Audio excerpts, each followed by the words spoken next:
오늘 우리는 주제가 분쟁을 피하랍니다. 오늘 이 말씀이 나온 내용을 보면 예수님께서 귀신을 쫓아내고 병어리를 고치고 이런저런 병자들을 많이 고치는 데 있어서 이 유대인들, 특별히 바리새인들이나 이 서기관들 같은 자들이 시기해가지고 그걸 비방하는 데서 이 말씀이 나왔습니다. 그래서 예수님이 이 바알세불을 힘입지 않고는 이 귀신의 왕이라고 하는, 다시 말하면 이러겠죠. 아마 사단의 권세가 아니고는 이렇게 아마 했으리라 생각이 됩니다. 이 바알세불을 힘입지 않고는 귀신을 쫓아내지 못한다 이랬습니다. 그래서 예수님께서 그들이 생각하고 말하는 이런 것들을 다 아시고 스스로 분쟁하는 나라마다 서지 못한다는 것입니다. 또 동네나 그 집마다 서지 못한다라고 했습니다. 만약에 내가 사단으로 저 사단의 세력을 어둠의 세력을 몰아낸다고 할 것 같으면 사단과 사단, 이 어둠의 세력 같은 나라가 싸우는 것 아니야? 어둠의 나라가 같이 싸우는 것 아니야? 그러면 어떻게 어둠의 나라가 서겠느냐? 사단은 어떻게든지 어둠의 나라, 불의의 나라, 이 죄된 나라를 세우려고 하는데 어떻게 지가 자기 쫄개들을 쫓아내고 이렇게 저렇게 한다면, 그래서 귀신만 쫓겨나는 게 아니라 귀신이 쫓겨나면 하나님 품으로 돌아오게 되잖아요. 그러면 자기 백성을 하나님 품으로 자꾸 보내는데 어떻게 지 나라를 세우느냐, 그 얘기입니다. 아멘이죠. 그래서 절대로 그렇게 되지 않는다는 것입니다. 싸우는 나라마다 황폐해지고 스스로 분쟁하는 동네나 집마다 서지 못한다라고 했습니다. 사단이 만일 사단을 쫓아내면 스스로 분쟁하는 것이니 그리하고야 저희 나라가 어떻게 서겠느냐라고 하셨습니다. 그러면서 주님은 그러나 내가 하나님의 성령을 힘입어 귀신을 쫓아내는 것이면 하나님의 나라가 이미 너희에게 임하였느니라. 하나님의 성령으로 역사가 된다면 이미 성령의 역사가 나타나는 그곳에는 곧 하나님의 나라가 세워지기 시작하고 있는 거다라고 말씀을 하십니다. 왜? 성령이 왜 오셨어요? 주의 나라를 건설하려고. 그래서 어둠 속에 있는 영혼들을 건져내려고. 할렐루야. 사람이 먼저 강한 자를 결박하지 않고 어떻게 그 강한 자의 집에 들어가서 그 세간을 넉달하겠느냐? 결박한 후에 그 집을 넉달하리라 라고 말씀하시면서 나와 함께 아니하는 자는 나를 반대하는 자요 나와 함께 모으지 아니하는 자는 해치는 자니라 이렇게 했습니다. 주님과 함께 할 때만 주의 나라가 제대로 선다. 주님을 반대하고 거스리고 비난하고 그렇게 저렇게 하는 자들과는 주의 나라, 그런 자들은 하나님 나라를 못 세운다. 그러니까 하나님의 나라를 세우려면 주님과 함께 해야 된다 이렇게 말씀을 하는 것입니다. 왜? 다투어서는 주의 나라가 안 서니까 말이죠. 그래서 우리가 오늘 이 말씀을 한번 생각해 보려고 합니다. 예부터 과하만사성이라는 말을 했습니다. 가정이 화목해야 모든 범사가 형통하게 이루어진다는 말씀인데 이것은 우리 교회에도 적용되는 것으로 무척이나 성경적이다 이렇게 생각이 되어집니다. 그래서 우리가 오늘 이 말씀을 한번 생각해 보는데 첫 번째로는 주님과 함께 해야 하나님의 교회가 세워진다 하는 것입니다. 할렐루야. 교회 안에서도 우리가 다양한 분쟁이 일어날 수가 있습니다. 이 분쟁이라는 것이 왜 일어나느냐, 그 원인적인 것들은 뭐 서로 안 맞다 어쩌다 별 뭐 하지만은 결국 가만히 보면 생각의 차이 혹은 가치관의 차이, 이해의 차이, 지식의 차이, 이런저런 하나님 경외함의 차이, 믿음의 차이, 이런저런 것들이 여러 가지 차이에서 분쟁이 일어나게 되는 것입니다. 그래서 교회 안에도 예를 들어서 교회 건축에 있어서 무슨 말이 나와도 어떤 자들은 하지 말자, 어떤 사람은 하자, 어떤 사람은 지금이 아니고 어떻게 하자, 또 하는다면은 어떤 정도로 건축하자, 아니면 이 정도로 하자, 저 정도로 하자, 생각의 차이, 모든 것들이 차이가 날 수밖에 없습니다. 그게 안 날 수가 없어요. 인간은 단 한 사람도 똑같을 수가 없습니다. 그래서 당연히 차이가 있기 마련입니다. 그런데 그 차이가 모든 사람들 속에 내면에 다 자리 잡고 있는데 평소에는 안 드러나는데 어떤 분쟁의 요소가 생기면 그것들이 드러나는 겁니다. 바깥으로 표출되는 거죠. 그래서 그때 왜 그러느냐, 왜 그렇게 생각하느냐 이러면서 다투게 되는데 그것을 피해야 한다. 이게 차이 나는 것을 어떻다고 차이 난다고 말할 것이 아니고 좀 묻어둠이 좋다. 할렐루야. 하나님의 교회는 좀 묻어두고 무엇보다 주님 안에서 일치를 이루는 것이 중요합니다. 내 생각만 내가 장로인데 내가 권사인데 내가 목사인데 그래도 나를 따라야지 뭐 이런 것이 중요한 게 아니고 기준이 주님이다 하는 것을 우리가 생각을 해야 됩니다. 주님과 함께 함으로써 하나님 나라가 서는 것이니까 주님을 기준으로 생각해 어떻게 하면 이게 하나님의 뜻일까? 어떻게 하면 하나님께 영광을 돌릴까? 어떻게 하면 복음을 위할까?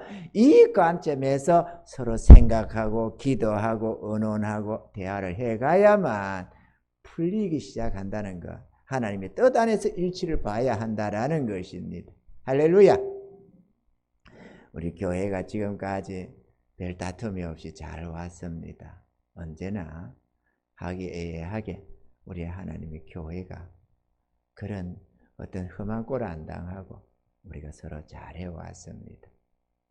앞으로도 더욱더 주님의 뜻만을 찾고 하나님의 영광만을 구하는 그런 우리 사역자들, 일꾼들이 다 되셔서 이 교회가 커져도 그래서 하나님이 큰 부흥을 주신다 할지라도 그 속에서도 다툼을 피하는 은혜가 있기를 바랍니다. 다툼은 일어날 수밖에 없는 요소는 언제나 있습니다. 단지 피하는 것입니다. 아멘이죠. 일어나지 말라고 한다고 안 일어나는 게 아닌데 그걸 피하는 게 지혜다라는 것입니다. 오늘 피하라고 했지 다툼의 어떤 것을 없애라 일어나지 말아라 그런 내용이 아니잖아요. 일어나게 됩니다. 그래서 오늘 우리가 살펴보고자 하는 것은 교회적인 어떤 하나님의 나라를 세우는 게를 기준으로 잡으려고 한 게 아니고 오늘 이 담임 목사가 여러분과 함께 나누기를 원하는 것은 가정을 세우는 데다가 중점을 두고 오늘 은혜를 나누고자 하는 것입니다. 할렐루야. 우리의 가정이 세워지려면 가정도 세워져야 되겠죠? 분쟁이 일어나는 가정은 절대로 세워지지가 않습니다. 부부가 서로 물어뜯는데 무슨 재주로 그 집이 서겠습니까? 절대로 설 수가 없습니다. 그래서 우리가 가정을 세우려면 어떻게 해야 되느냐 이것에 대해서 오늘 짧은 시간이나마 몇 가지를 생각해 보고자 하는 것입니다. 그래서 가정을 세우려면 첫째 부부가 서로 함께 해야만 가정이 세워집니다. 오늘 주님이 나와 함께 하는 자가 아니고는 해치는 자다. 나와 함께 모으지 않는 자는 해치는 자요 나와 함께 하지 않는 자는 나를 반대하는 자다라고 말씀했습니다. 마찬가지로 가정은 부부가 중심입니다. 부부가 하나 되어야만 가정이 세워집니다. 전혀 특별할 것도 없고 모두가 이해할 만한데 문제는 이 가치를 대부분의 사람들이 깊이 있게 생각을 못하고 깨닫지를 못하는 데 문제가 있다는 사실입니다.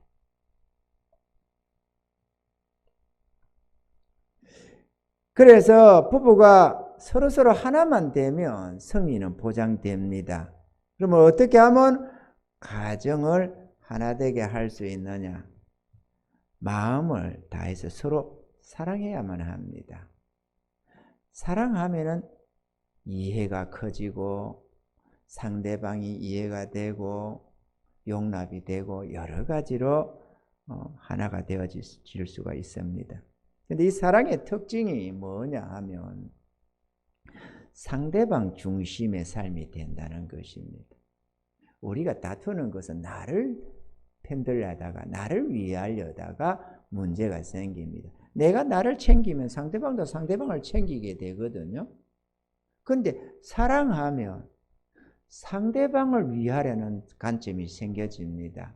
그래서 사랑은 내 중심이 아니라 상대방 중심으로 중심점이 바뀌어져 버립니다.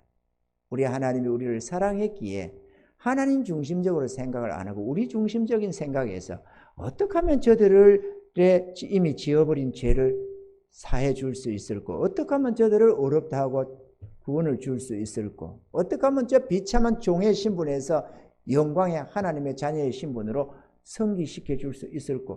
이걸 생각했기 때문에 하나님이 모든 구원을 다 이루시고 값없는 은혜를 주시는 것입니다. 할렐루야. 사랑해야 됩니다. 서로 사랑하면 어떻게든 사랑은 악을 행치 않는다고 어떻게든 상대방을 위하려는 마음이 있기 때문에 수많은 분쟁을 피해 나갈 수가 있는 것입니다. 사랑하시기 바랍니다. 오늘 낮 시간에 사랑에 대해서 잠시 제가 말씀을 드렸습니다만 제가 캄보디아에 있는 수양딸 그렇게 육신적으로 볼 때 실질적으로 사랑스럽지 않았지만 사랑한다 마음을 쏟아붓다 보니까 내 마음이 쏟아지니까 진실로 사랑이 되더라고. 거짓 없는 사랑이 아닙니다. 처음에는 의지적으로 사랑을 했는데 사랑을 하다 보니까 내 마음이 정말로 사랑하게 되어집니다. 나는 이게 큰 은혜라고 생각합니다. 하나님이 사랑의 비밀을 깨달은 자로서 여러분들에게 이 은혜를 나누려고 그 얘기를 가끔 하는 것입니다. 아멘이죠? 그러니까 아니 사랑스럽지 않은데 어떻게 사랑해? 좋아하는 마음이 없던데 어떻게 좋아해? 이런 말들을 다 하잖아요. 그건 자기 감정에 충실해서 그런 것이고 진리대로 하려면 하나님은 서로 사랑하라 라고 했지 사랑하고 싶어라 그렇게 얘기한 게 아닙니다. 사랑하면 사랑이 되어집니다. 할렐루야. 그래서 사랑하기에 힘써야 됩니다. 사랑하고 마음을 쏟아서 나의 마음을 저에게 쏟아붓는 겁니다. 그러면 사랑이 되어집니다. 사랑하면 사랑스러워지게 되어져 있습니다. 할 수 없는 걸 하나님이 우리 보고 사랑하라고 했겠습니까? 그러면 우리 같은 죄인된 이 오염되고 타락하고 계약하기 이럴 데 없는 괴물 같은 우리를 주님이 어떻게 우리를 사랑해요? 어려우신 그분이 사랑이 안 되지 그럴 것 같으면 우리 모습을 보고 어떻게 사랑이 됩니까? 그러나 사랑을 쏟아부었기 때문에 사랑하는 것입니다. 하나님의 끔찍하기도 말이죠. 아멘이죠. 사랑하는 은혜가 있기를 바랍니다. 사랑하는 데 있어서 첫 번째가 서로 일생을 헌신하는 것입니다. 결혼을 하신 분들이나 결혼을 꿈꾸는 분들이나 기억하시기 바랍니다. 결혼할 때 미리 고민할 건 다 고민하십시오. 결혼하기 전에 이 사람에게 나의 일생을 맡길 것인지 나와 이 사람과 일평생 함께 할 것인지 미리 그 인품도 보고 장래의 어떤 그의 어떤 이런저런 인생관도 살피고 이게 이 사람이 좀 될 제목인지 아닌지 싹수가 있는지 없는지 살필 건 다 미리 살펴봐야 됩니다. 그리고 결심해서 결혼하기로 작정했으면 그 다음에는 죽으라고 사랑하는 것입니다. 그게 승리하는 비결입니다. 고민하려면 미리 해라. 그러나 결혼하고서 그 다음에는 고민하지 말아라. 일평생 하나님 짝지어진 인생인 줄 알고 사랑을 쏟아붓는 것입니다. 그런데 그때에 그 사랑 속에 나를 헌신하는 것입니다. 나를 그에게 바치는 거예요. 이게 중요합니다. 머리로 굴리는 건 아무 가치가 없습니다. 이것이 무엇인지 마음이 열려져야 되고 깨달아야 되고 그래서 나를 바칠 수 있어야 됩니다. 그런데 우리가 거듭나지 못한 사람들, 성도들에게 하나님께 헌신해라, 헌신해 회개하고 헌신해라 그러는데 헌신이 뭐 어떠는 거야? 이렇게 잘 모르잖아요. 그 헌신의 자리에 서야 나를 이제 주의 것으로 바치는 것이구나. 그 마음을 그 앞에 서야만 느끼는 거거든요. 그리고 헌신된 자들만 그 헌신이라는 단어가 무슨 의미를 가지는지를 이해를 하는 것입니다. 그와 똑같습니다. 나를 하나님께 헌신하는 것과 똑같은 행태로 나를 내 아내에게 내 남편에게 헌신하는 것입니다. 주님께 헌신하는 자는 일평생 주님을 배반할 생각을 안 합니다. 주의 것으로 살아갑니다. 마찬가지로 자신을 남편에게 아내에게 헌신하고 나면 일평생 그를 위해서 살아갈 수가 있습니다. 헌신하시기 바랍니다. 그래서 나는 저의 것으로, 특별히 오늘날에 여성들의 많은 부분이 위상이 높아져 가지고 서비스 산업이 발달되고, 옛날에는 육체의 노동 시절에 이 농경 사회에서는 남자가 없이는 가정이 아무래도 힘을 발휘하기가 어려운 구조였습니다. 그러다 보니까 남편이 우리 되어야만 됐는데, 이 산업사회에 와서 서비스의 시대에 와서는 여자들이 할 일이 더 많아진 겁니다. 그래서 여자들은 좀채로 쪽박을 잘 차기가 어려운 구조가 되어져 있습니다. 무엇을 해도 먹고 살 길이 있어요. 그러다 보니까 남자에 대한 의존심이 점점 사라지게 되고, 또 도리어 무시하는 경향이 생기고, 나보다 뭐 능력 없는데 뭐 내가 더 많이 벌 수 있는데 뭐 이런저런 생각 속에서 네 없이도 내가 살아, 이런 것들이 있어서 남편을 따라 살아가는 그것을 별로 좋게 여기지 않고 자존심 상해하고 이렇게 저렇게 하면서 마음에 자꾸 이런 간격을 두고 이런저런 틈이 벌어지게 돼서 결국은 무너지는 경향이 많습니다. 요즘에는 남편이 헤어지자고 해서 헤어지는 것은 별로 많지가 않고, 여자들이 헤어지자고 못 살겠다고 해서 헤어지는 게 참 많다는 사실을 우리가 생각해 봐야 할 것입니다. 그런 것들이 왜 그러느냐? 헌신을 안 하는 겁니다. 그리고 계속 헌신을 안 했으니까 나는 저의 것으로 사는 게 아니다 보니까 비교를 하는 겁니다. 내게 이익이냐 손해냐를 생각하게 되니까 이 사람이 아니고 저 사람이었으면 좋았을 걸, 또 나는 이 사람 아니고 다른 사람을 만났으면 얼마나 좋았을 걸, 이렇게 자꾸 생각이 들어오는 겁니다. 사단이가 속닥거리기가 얼마나 좋겠어요. 그 좀 더 멋있는 사람 보면 자꾸 눈이 그리 돌아가고, 자꾸 비교가 되고, 안에 유혹이 따라오고, 그 없애는 방법은 뭡니까? 헌신하는 겁니다. 주님께 헌신 안 하고 신앙생활을 하니까 갈등이 자꾸 옵니다. 예배로 갈까 말까, 예배드리러 갈까 말까, 헌금을 할까 말까, 신앙생활 제대로 해야 되나 말아야 되나, 별 생각을 다 들어오는 거죠. 빈집처럼 말이죠. 소재되고 수리된 빈집처럼. 그런 귀신의 역사가 자꾸 일어나는 거죠. 그런데 헌신하고 나면 어찌 됩니까? 나의 주님이 내 안에 계셔지요. 일평생 주님을 따라갈 수 있고 자연스럽게 주의 것으로 살아갈 수 있지 않겠습니까? 마찬가지로 내가 남편에게, 아내에게 헌신되고 나면은 갈등의 요소가 사라져버립니다. 깨닫는 은혜가 있기를 바랍니다. 그러면 갈등이 없어지니까 일평생 이 사람이 아니었으면 저 사람이 어쩌으면 이런 생각은 아예 생각을 하지 않게 됩니다. 그런 은혜가 있기를 바랍니다. 일생 동안 다른 사람과 비교하지 않는다는 거, 이거 얼마나 복인지 모릅니다. 특히 남편들, 남자의 속성상 자꾸 여자들, 다른 여자, 젊은 여자들 보면 자꾸 눈동이 돌아가고 한다고 하는데 돌아갈 수 있습니다. 그러나 헌신하고 나면은 일평생 자기 아내만을 바라보며 살 수가 있습니다. 헌신하셔야 됩니다. 안 하면 내 안에 유혹의 요소를 가지고 사는 존재가 되어서 승리하기가 어렵습니다. 살아도 그냥 니하고 사는 척, 뭐 사는 것처럼 이렇게 속이 상하면서도 이렇게 저렇게 살아가는 것이지 정말 사랑하고 위하며 아끼며 살아가지지가 잘 않습니다. 깨닫는 은혜가 있기를 바랍니다. 할렐루야. 그리고 무엇보다 다툼을 피하려면 옳고 그름을 따지려고 하지 말아야 합니다. 주의 말씀에 잠언서 17장 14절에 다투는 시작은 방축에서 물이 새는 것 같은저 싸움이 일어나기 전에 시비를 거칠 것이니라. 시비, 오를시 그를비, 옳고 그름을 따지지 말아라.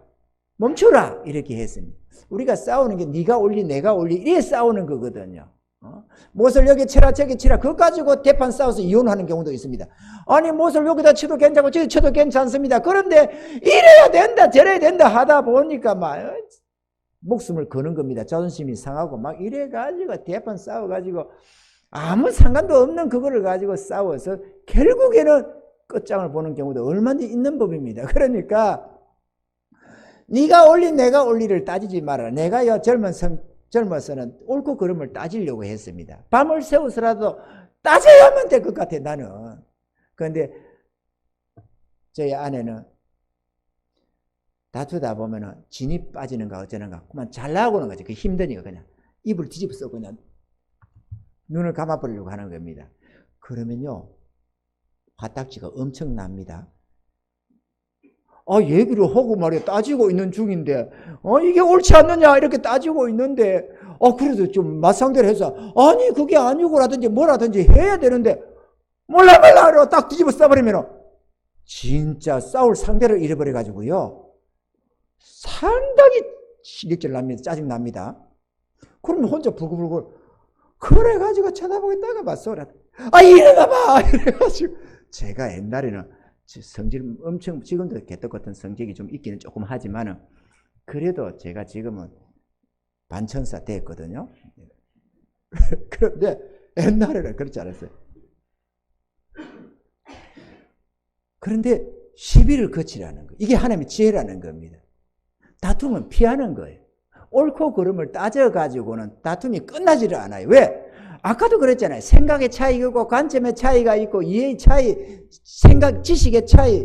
무슨 우리가 어떤 것을 더 귀하게 여기고 소중히 여기고 자기들 또 어떤 취향의 차이, 여러 가지 차이가 있잖아요. 그 차이를 어떻게 내 쪽에다가 집중해서 저의 차이, 나와 저의 차이가 있는데 그거를 통합시키기가 쉽지 않잖아요. 그러면 네가 올리 내가 올리 자꾸 얘기를 하게 되지.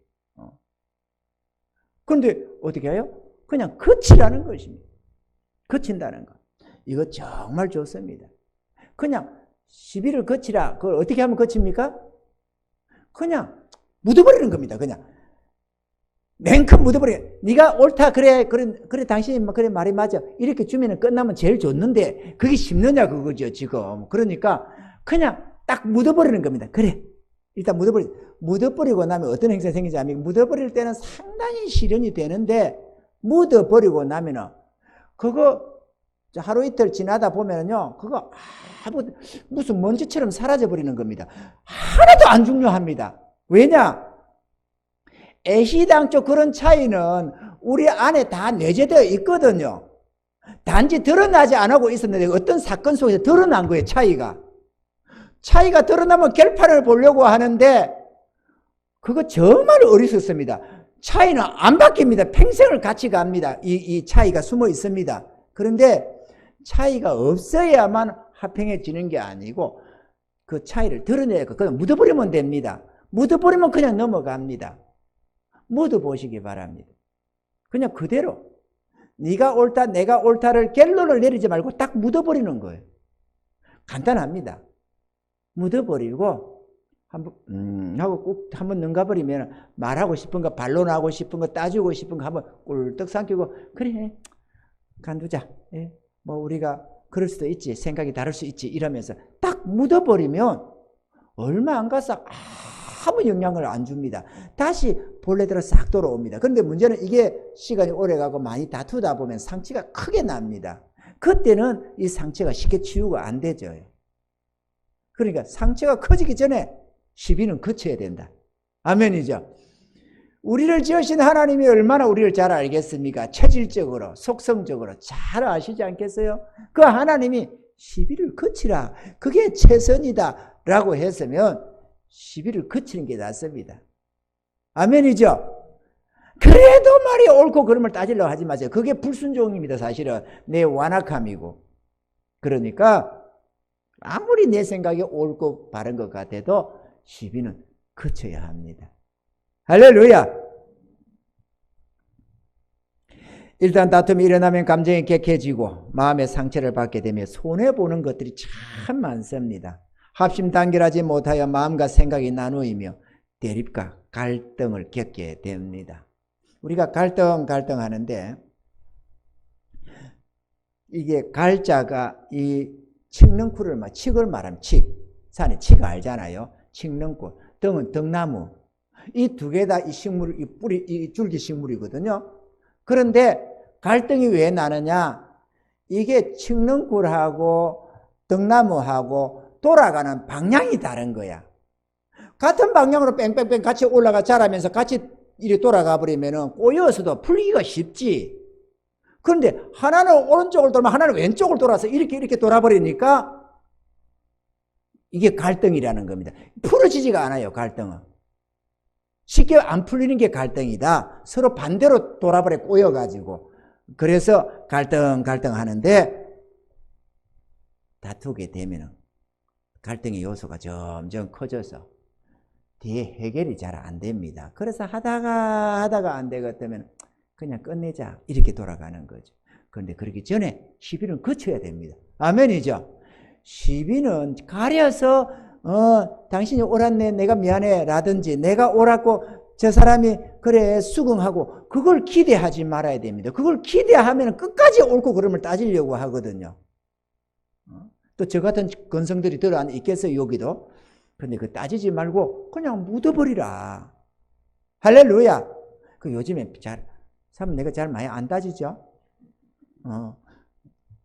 그래, 성도들 앞에서 묻는데 또 그렇다고 해야지 어쩌겠어. 좀 묻어둡니다. 저도. 많이 합니다. 이렇게 다투게 되면은 기운이 빠집니다. 에너지가 낭비되어서 진이 빠지게 돼요. 부부가 서로 싸우다 보면. 그러다 보니까 생산성 있는 어떤 일에 집중하지가 못합니다. 에너지가 흡입돼 버려가지고. 둘이서 싸우고 진이 빠졌는데 무슨 외적으로 바깥으로 힘써서 사업을 하며 무슨 경영을 이루며 직장에서 진취적으로 무슨 창의적인 어떤 일이 하겠습니까? 못하지. 둘이 싸우느라고 정신이 없는데. 그러면 한 번만 싸웁니까? 싸우다 갈등이 생기면 점점 더 심화가 되는데 서로 괴로워서 못 사는 거죠. 맨날 그 생각에 집중하고 에너지가 소비되다 보니까 분산되어 가지고 제대로 된 힘을 쓸 수가 없습니다. 그래서 성공하기 어렵습니다. 그래 과만사성이라고.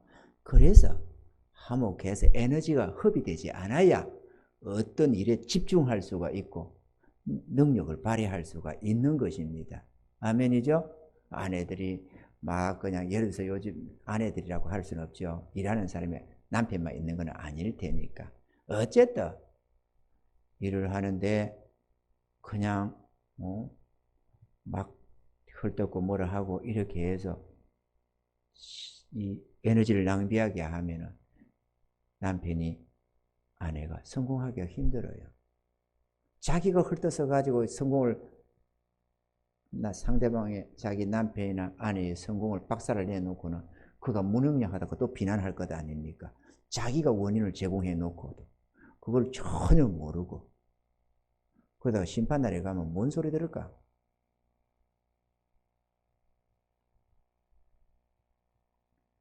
그래서 잠언서 20장 3절에는 다툼을 멀리하는 것이 사람에게 영광이오늘 미련한 자마다 다툼을 일으키느니라 했습니다. 다툼을 일으키는 것, 옳고 그름을 따지고 싸우는 그것들은 오히려 미련한 자다. 지혜자는 다툼을 어떻게든 피하고 멀리하는 데 있다라고 했습니다. 피하십시오, 여러분. 그게 지는 게 아니고 흔히 지는 게 이기는 거라는데 그 말이 맞는 것 같아요. 왜 지는 게 이기느냐? 져주니까 다툼이 사라지는 거 아니에요. 그게 지혜 아니겠습니까? 그죠? 근데 져줘서가 아니라 그냥 묻어버리십시오. 지지 말고. 근데 비유 맞추는 건 별로 안 좋습니다. 우리가 흔히 상대방 비유를 맞춰가지고 자꾸 이렇게 멈추는 그거는 결코 좋은 결론이 안 놉니다. 그거는 악을 뿌린 것이 돼가지고. 비유를 맞춘다는 거 별로 좋은 거 아닙니다. 그죠? 인간의 어떤 비유를 맞추는 거. 그거는 정욕적인 것이고 선한 것이 아닙니다. 참고 용납하고 인내하고 이해하고 이런 것들은 선한 것들이지만 상대방의 비유를 맞추는 거. 아첨하는 말 같은 이런 것처럼 말이죠. 결코 좋은 게 아닙니다. 무엇보다도 부부는 서로에게 신뢰를 쌓도록 힘써야 합니다. 모든 결과 이 인간의 맺는 선한 열매는 노력의 결실물이거든요. 그런데 노력이 돈 버는 노력만 노력이라고 생각하는데 대부분이 그렇게 생각하는데 아닙니다. 진짜 부부가 함께 가기 위해서 노력해야 할 게 뭐냐 하면은 돈을 많이 벌어서가 아니라 신뢰를 쌓도록 노력하는 게 중요합니다. 그러니까 내가 상대방에게 신뢰를 주도록 힘써야 된다 그 얘기입니다. 그러려면 어떻게 됩니까? 의심스러운 행동을 하지 말아야 합니다. 무엇보다도 거짓말을 하면 안 됩니다. 거짓말을 하면 어떻게 신뢰를 쌓아요? 거짓말을 해서 그 순간 위기를 면하고 다툼을 멀리하고 어떻게 회복기라고 어떻게 거짓말을 설령 했다 칩시다. 거짓말이 오래 갑니까? 한 번 하면 두 번 하고 두 번 하면 세 번 하고 계속 하게 되는데, 그러다가 거짓말이 덜통이 나고 한 번 덜통 두 번 덜통 나다 보면은 내 아내가 내 남편이 나를 믿어주지를 못해요. 내 말을 믿어주지를 못합니다. 그러면 깨집니다. 그 의심스러운 그 사람과 어떻게 하나가 되겠어요? 불신이 생겼는데.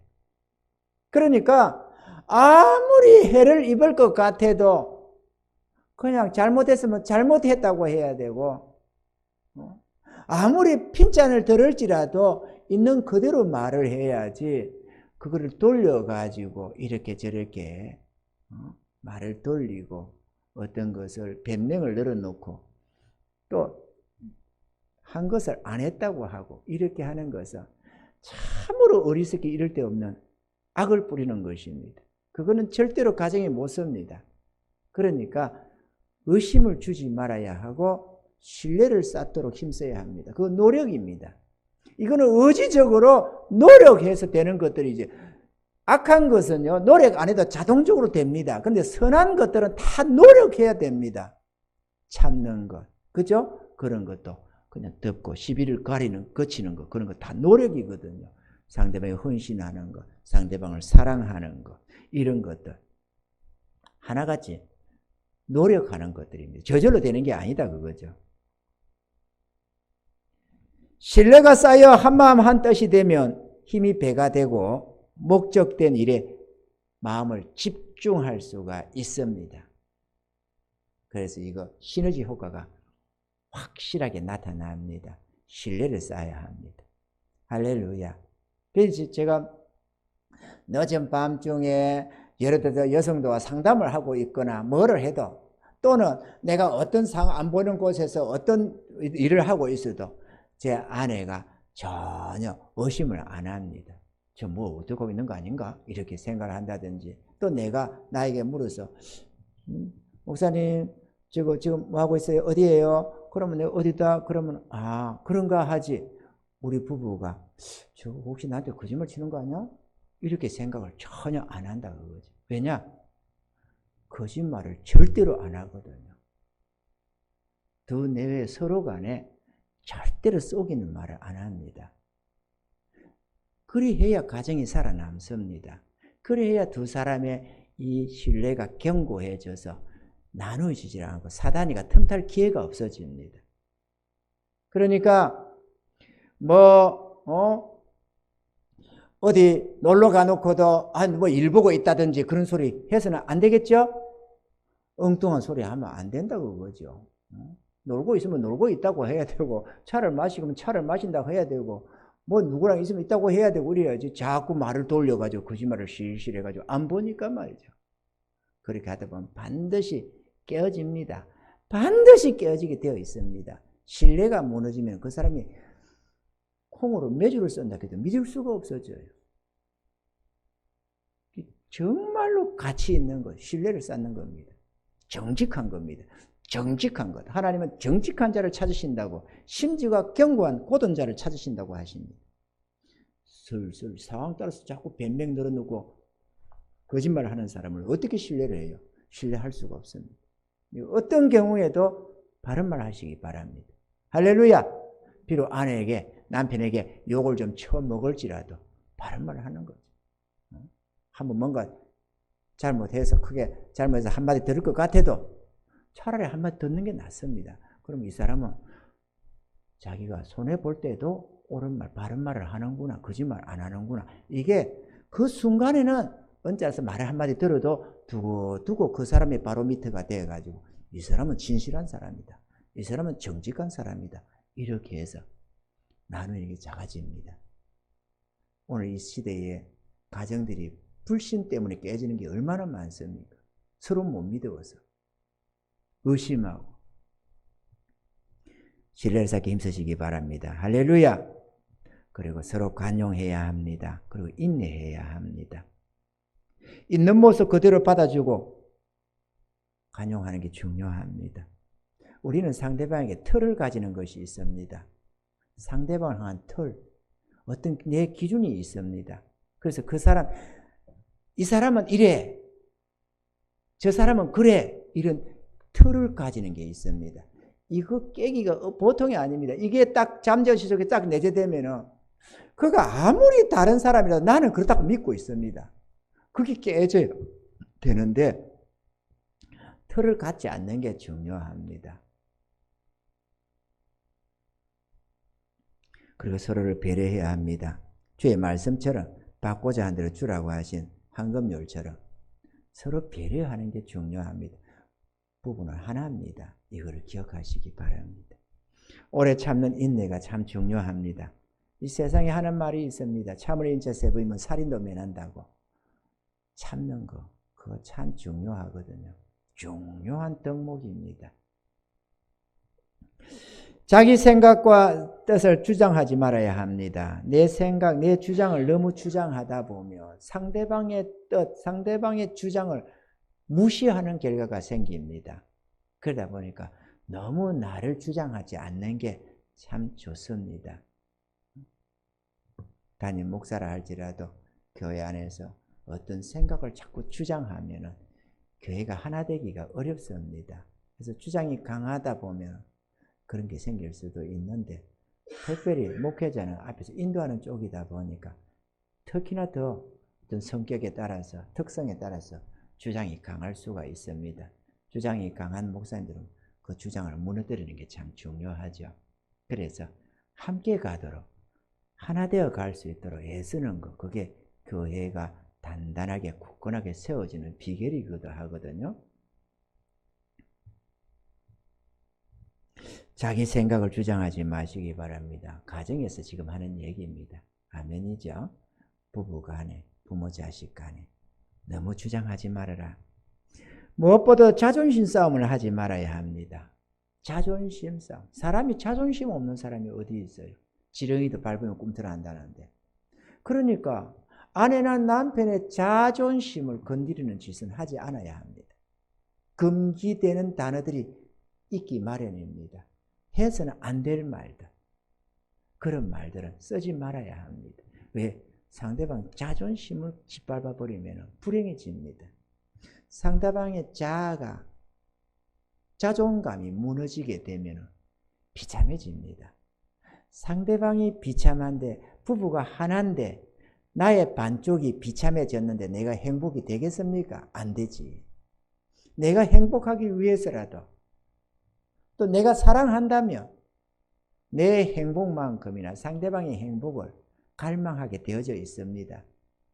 근데 상대방의 행복을 원하면서 상대방이 정말로 일평생 감사하며 살도록, 은혜 속에 살도록 할 마음이 있다면 상대방의 자존감을 짓밟아서 되겠습니까? 그러니까 자존심 싸움을 해서 상대방을 무너뜨리는 짓을 해서는 안 되는 것입니다. 좋은 거를 가만히 보면 내 자존심을 내려놓는 수밖에 없습니다. 자존심 내려놓으십시오, 여러분. 상대방과 부부 간에는 자존심 싸움을 하는 게 아닙니다. 그런데 자존심 싸움을 끔찍하게 많이들 합니다. 가만히 보면. 자존심 내려놓으세요. 상대방들은 자존심 내려놓으라고 하지 말고 내가 깨달았으면 내가 내려놓는 겁니다. 그래서 내 자존심이 좀 상해도 상대방이 좀 상처를 주는 것 같아도 발끈하지 말고 꼭 참고 자존심을 좀 내려놓는 겁니다. 왜? 부부니까. 둘이 아니라 하나라니까요. 근데 자꾸 둘처럼 느껴지는 겁니다. 다툴 때는 둘처럼 느껴져요.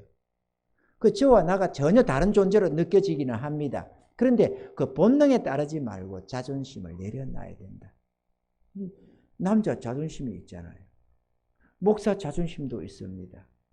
남편의 자존심도 있습니다. 이런저런 자존심이 있잖아요.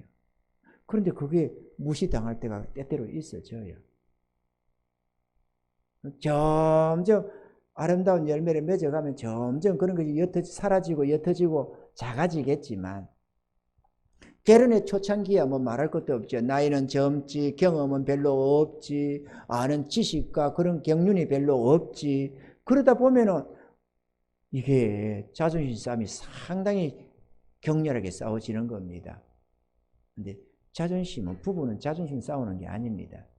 기억하시기 바랍니다. 저는 나고 나는 저기 때문에 부부지간에 자존심 싸워봤자 1도 이익이 없고 손해만 왕창 봅니다. 그러니까 절대로 자존심은 상대방을 건드리지도 말고, 또 상대방이 나를 건드릴 때 그냥 자존심 비워버려야 됩니다. 그래 없다 그래갖고 간도 썰개도 없는 것처럼 그냥 확 내려버리는 겁니다. 그러면 다툼이 사라집니다. 꿀떡 한번 참기면은 지나가 버립니다.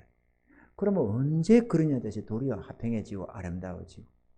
자존심 싸우면 어찌 됩니까? 안 무너지겠다고 자존심을 싸우게 되는데, 자존심을 세우려면 세울수록 점점 갈등의 골은 더 커지고, 다툼은 더 크게 일어나고, 마음의 상처는 더 받고, 이 자존심, 자존감이 더 무너지고. 누가 다툼에서 상대방을 챙겨줍니까? 안 챙겨주지. 자기도 괴로우니까 자기를 챙기려고 하니 상대방을 어떻게 챙겨줘요? 안 챙겨주지. 그러면 내가 아플수록 상대방을 더 아프게 공격하게 되어 있거든요. 남들은 모르는 내면의 그 사람의 약점들을 찔러대기 시작하는 거죠. 너도 한 맛 좀 봐라. 이래가지고 내가 아프니까 따끔하니까 그래. 그 옛날에, 요즘에는 인권 때문에 안 그러는데 옛날에 학교 다닐 때 학생들이 인권이 어디 있습니까? 별로. 그러다 보니까 잘못하는데 야 나와! 그럼 말 안 해 빼질 가도 나오잖아요. 그럼 서로 마주봐. 딱 마주보고 뺨을 때려. 그러면요, 어떻게 때려요? 친구 시간이에요. 그래, 때려! 그러면 내가 한번 딱 때리면 상대방이 또 내가 딱 장난하냐? 이래가지고 빠마라 절대 시작이 때리지 마! 이래가지고 한번 탁 때립니다. 그러면 한 대 얻어맞고 나면, 선생한테 한 대 얻어맞고 나면 이게 정신이 들잖아요. 안 하면 얻어맞거든. 그럼 한번 딱 때리는 거다. 상대방이 또 한 대 맞고 나면 상당히 아픈 거야. 처음에 장난처럼 살살 이러다가. 아니 이놈도 한 대 맞았죠. 선생님한테 맞았잖아요. 야단도 들었고. 그러게 살 때릴 수가 없잖아요. 겁나는데. 그러게 한번 살살 때리는 거야. 그럼 따끈하거든. 그러면 어떻게 했어요? 나도. 그러면 이놈이 때린 거, 내가 때린 게 좀 더, 아무래도 좀 더 힘이 들어가지. 그러면 뒤는 선생이 말길 필요가 없어요. 막 있는 힘 없는 막 서로 막 이래 뺨을 빨개져가지고 선생이 그냥 딱 팔짱 끼고도 실컷 두드려 펼 수 있어요. 자존심 싸움이 그리 되는 거거든. 내가 한번 찔러버리면 저거 아프잖아. 그러면 막 요 한번 더 찔러버리고. 아무도 모르는 비밀스러운 것들이 부부지간 잘 아는 게 많잖아요. 그러니까 신체 공격, 뭐 인격 공격, 심지어는 처갓집 공격, 씨갓집 공격, 딱 천대로 공격을 하는 거예요. 자존심 싸우면 단다고. 그러면 죽기 살기로 싸우지. 부부는 하나인데 안 좋겠죠? 지혜는 어떻게 다툼을 멀리하는 게 지혜라고, 안 하는 게 장땡이입니다. 그래서 상처를 좀 받을 때는 꾹 참아버려요. 그래, 부부는 하나다. 이 생각을 하면서 꾹 참아버리는 겁니다. 부부는 하나다. 부부는 하나다. 이렇게 꾹 참아버리는 거예요. 최선입니다. 주의 말씀에 순복하면 되어집니다. 할렐루야!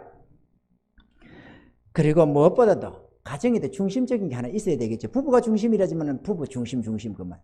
하나님이 중심되는 가정이 되어야만 화평해집니다. 왜? 나의 기준도 아니고 너의 기준도 아니고 하나님의 기준이 있잖아요. 그 하나님 뜻 안에서 하나가 되어가는 겁니다.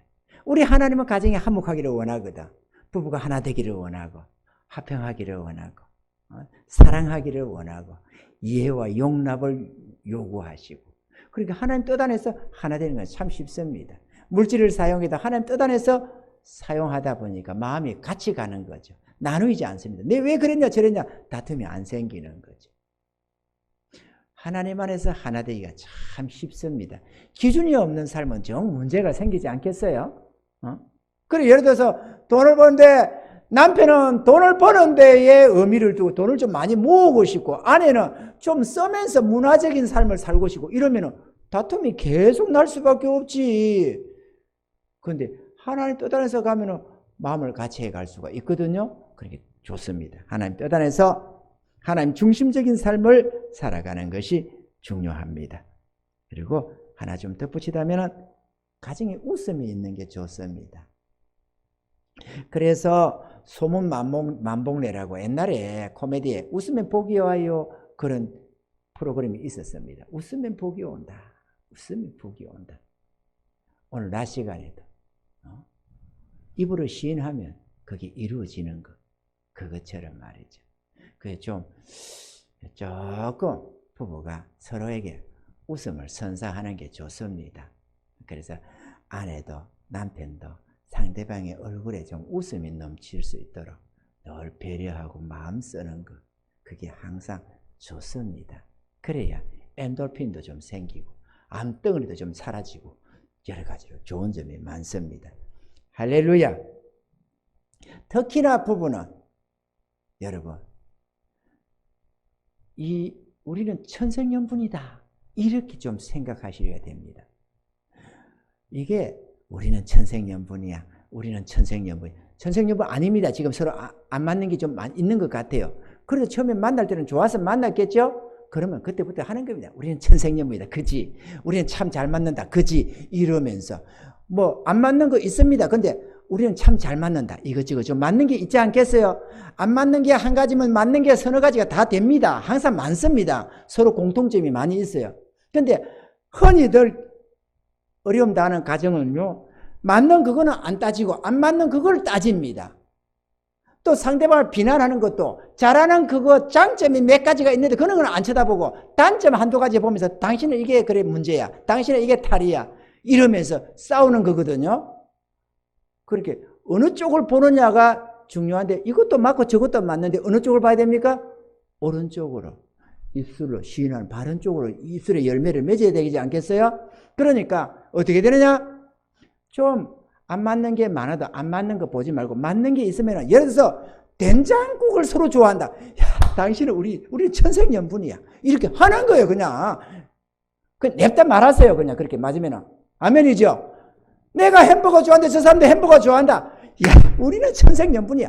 이렇게 하는 거예요. 우리는 너무 잘 맞는다. 그러면 어떻게 해요? 우리 잠재의식 속에 그게 박힙니다.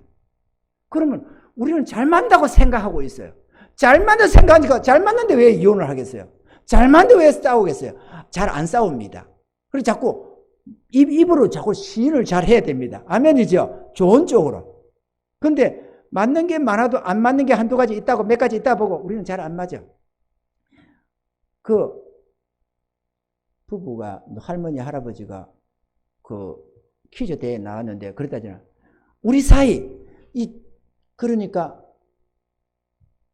천생연분인가가 다 정답이었는데 그거를 설명하려고 건데 그거를 남편이 막 그러다가 천생연분을 설명하는데 잘 못 알아듣는 게 우리 사이 그러니까 천생연분이라 안 하고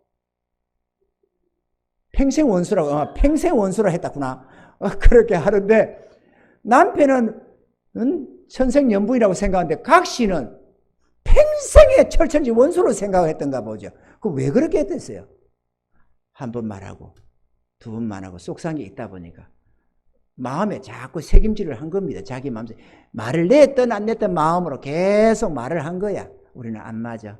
당신하고 못 살아. 우리는 원수지간이야. 우리는 원수보다 못한 것 같아. 나는 정말 당신 싫어. 이러면서 계속 되새김질을 하다 보니까 심령에 딱 새겨져 가지고는 다시는 안 바뀝니다. 그 틀이 안 깨집니다. 하나님의 진리를 깨닫고 스스로 깨닫고 그걸 바라보고 내 안에 있는 그 틀을 바라보면서 이거 큰일 났구나 하고 깨지 않으면 절대로 스스로는 안 깨집니다. 깨버리면 사라져버립니다. 그러고 나면 내가 지금까지 그렇다고 봐왔던 그 색깔이 사라져버리고 그 틀이 사라지고 전혀 다른 사람으로 보이게 됩니다. 해보시면 압니다. 우리는 틀을 가지고 있어요. 10년, 20년 살아오면서 틀을 가지고 있다니까. 그 사람에 대해서. 그러면 그 사람이 그렇다고 나는 그렇게 믿는 거야. 남들은 안 그렇게 볼 수 있는데 나는 철저히 그 사람은 그렇다고 생각하고 있어요. 하는 행동마다 그렇게 보여져. 그 틀은 깨야 됩니다. 근데 틀을 만들 때 좋은 틀로 만들면 되겠죠? 좋은 틀로. 그럼 뭐 천생연분이다. 우리는 잘 맞는다. 막 그렇게 하는 거야. 그래 보니까 우리 아들들도 보니까 저것들도 그렇게 합디다. 보니까는 뭐 개불로 제대로 뭐 이런 식사 이런 것들도 좀 채식도 좀 먹고 뭐도 하고 이렇게 하면 좋은데 별로 안 하면서도 저거는 잘 맞는답디다. 뭐 햄버거 먹고 뭐 먹고 이렇게 하면서 저거는 잘 맞는다고 합디다. 잘 맞는다고 하면 안 깨져요. 몸은 별로 채식도 좀 하고 이렇게 저렇게 하면 좋을지는 몰라도 몸만 좋다고 됩니까? 정신 건강도 더 중요하거든요. 그 둘이가 잘 맞는데요, 자기들끼리. 잘 맞는다고 됐지. 잘 맞는다고 하면 돼요. 할렐루야. 자꾸 잘 맞는다고. 우리는 딱 진짜 잘 맞지, 그지? 이러면서 부모들한테 뭘 말을 한마디 듣더라도 저거는 잘 맞는다고 자꾸 하는 거야. 우리는 천생연분이라고. 입술의 열매를 맺습니다. 할렐루야. 그렇게 하다 보면은 우리 마음속에 이 사람은 나하고 진짜 잘 맞아. 이 사람은 좋은 사람이야. 이런 인식이 생겨져 가지고 일평생 평안하게 즐겁게 살아갈 수가 있습니다. 노력입니다. 이거는 씨뿌림이고 수고의 소산을 거두는 것이 화평하고 평안을 누리고 행복을 누리고 모든 것이 씨뿌림에 달려 있습니다. 할렐루야. 우리 하나님은 씨를 뿌리라고 말을 합니다. 노력해서 그 수고의 소산을 먹으라고 했지. 오늘날에 많은 가정의 이 부부들이 자기는 노력을 안 하고 무슨 씨를 뿌려야 되는 줄도 모르고 자기는 씨를 아무렇게나 정욕의 씨를 뿌리면서 하는 말이 상대방들어 행복을 내놓으래. 상대방들의 행복을 내놓으라고 하면 상대방의 행복을 가지고 있나요? 서로 사랑하고 참고 인내하고 용납하고 이해하고 사랑하고 축복하고 그렇게 저렇게 해가면서 그 결과 그 속에서 평안이 나오고 행복이 나오는 것이고 만족감이 나오는 것인데 그런 노력은 전혀 안 하면서 이기적으로 당신이 나한테 내놔라 행복 내놔라고 닥달을 치니 행복을 어디 누가 주겠어요? 어디 있어요? 행복이 없지. 그래 행복 안 준다고 말해. 나 당신 믿고 했는데 실망했어. 우리 헤어져. 이러면서 깨어지버린 거 아니겠어요? 행복이 어디서 노는 줄도 모르고. 다툼 피하시기 바랍니다. 다툼 피해야 됩니다. 어떻게든 다툼을 피하는 게 지혜입니다. 그러셔서 하나님이 주시는 이 행복, 저 천국 가서 누릴 거는 당연지사지만 이 땅에서도 얼마든지 수많은 행복을 맛볼 수가 있습니다. 이런 은혜를 누리셔서 날마다 평안하고 감사가 넘치는 이 하나님의 위로 속에서 은혜 입으시고 감사하면서 주님 잘 섬기는 은혜가 있으시다가 천국 가서 우리 영원히 기뻐하며 즐거워하는 그런 성리자들이 다 될 수 있기를 주의 이름으로 축원합니다.